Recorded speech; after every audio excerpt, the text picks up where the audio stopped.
You wake up before everyone else. The clock reads for 47 a.m. The room is still steeped in night silence, but you're already in your running shoes with a water bottle in hand. In 10 minutes, your workout. An hour later, cold shower, a self-development book, meditation, a daily planner, your goals. Breakfast, calculated by macros. And only then does your meticulously planned day begin. And you're not alone. There are millions like you. People consumed by the idea of being productive. But what if we've been wrong? What if behind the covers of motivational books, podcasts, and morning routines, there lies a chasm? This is not a guide. This is a mirror. A dark one.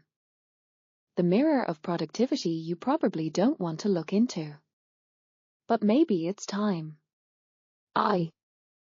Productivity as a cult, when efficiency becomes a religion. It all starts innocently. A few YouTube videos, how to wake up at 5 a.m., 10 habits of successful people, secrets of millionaires. You feel a rush of inspiration, a surge of control, like you've finally awakened. But after a week or two, it's no longer about applying a few life tips. You are now living for productivity. Productivity becomes the end goal. It no longer matters why you do things. What matters is that you do more, better, faster. Your day looks like an Excel spreadsheet, and emotions become background noise.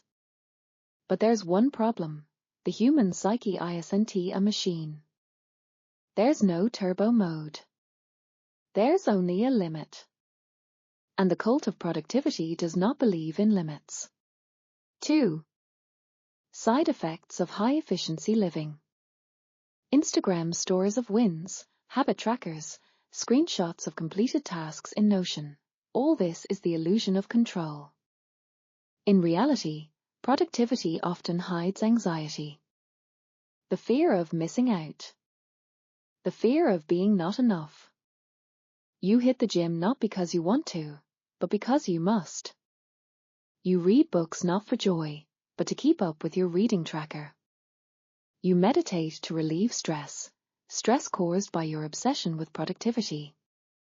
The main symptom? Constant internal tension.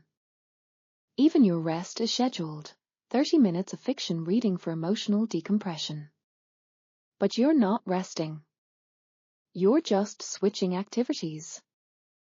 And all the while, you are quietly deteriorating, under the guise of growth.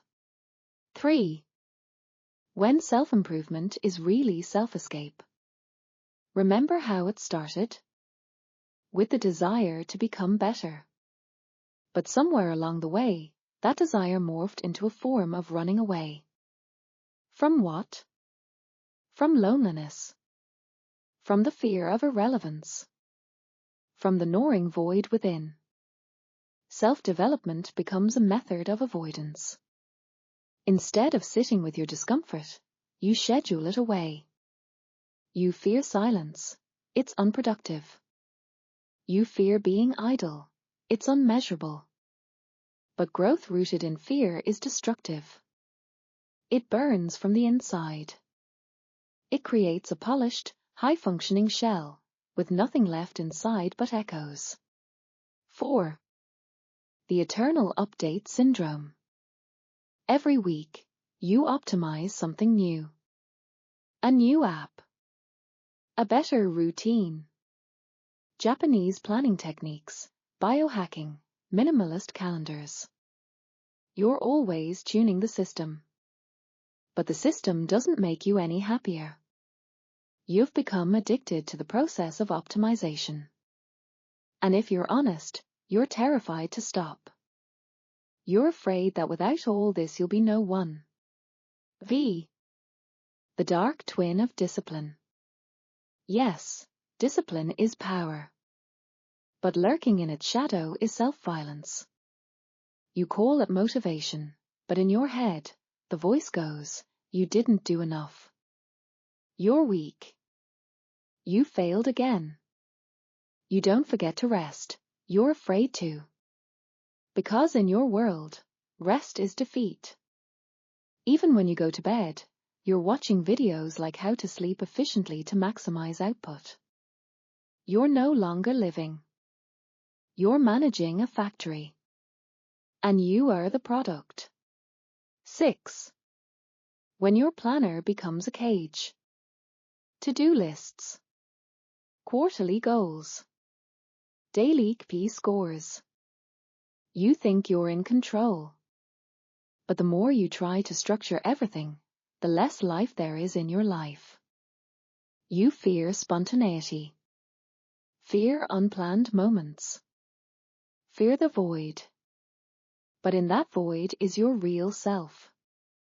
The one who isn't trying to become someone. The one who doesn't need to prove anything. That version of you is not a KPI. Not a checklist. Not a quote from a time management guru. 7. The breakdown that sets you free. At some point, you crash. Burnout. Panic attacks. The collapse of meaning. The cruel irony is, you tried so hard to become someone better, that you lost yourself. You don't know what you want anymore. You feel nothing. Your once sacred morning routine now fills you with disgust. And maybe that's a good thing. Because that breakdown, that fracture, is often the real beginning. Not of external growth, but of something deeper. Something honest. Something that begins not with a goal, but with stopping. 8. Integration, a new kind of productivity. Is it possible to be productive and still feel alive? Yes. But it's a radical shift. It's not about control, it's about connection. Not about maximization, but meaning. It's when you do things because you want to, not because you should. When you honor your natural rhythms instead of overriding them. When you allow space for the meaningless, and it becomes the most meaningful part of your day. When you realize, not everything that's inefficient is useless. In the silence, revelations are born. In doing nothing, you're restored. 9. And finally, you are not a project. You are not a startup. Not a product roadmap. Not version 3.0. You don't need to always be better, faster, smarter. You have the right to be human. To be tired. To be uncertain. You can change your mind. You can stop. You can just be. And in that is the deepest form of growth. Because only when you stop being a machine, can you start being alive. Epilogue. If you've read this far, something inside you may already be shifting. Don't rush to conclusions. Don't open a new to-do list just yet. Just be here. No plans. No goals. No trackers. Just be. And maybe that is your first real step toward true growth. Not the kind that destroys, but the kind that heals.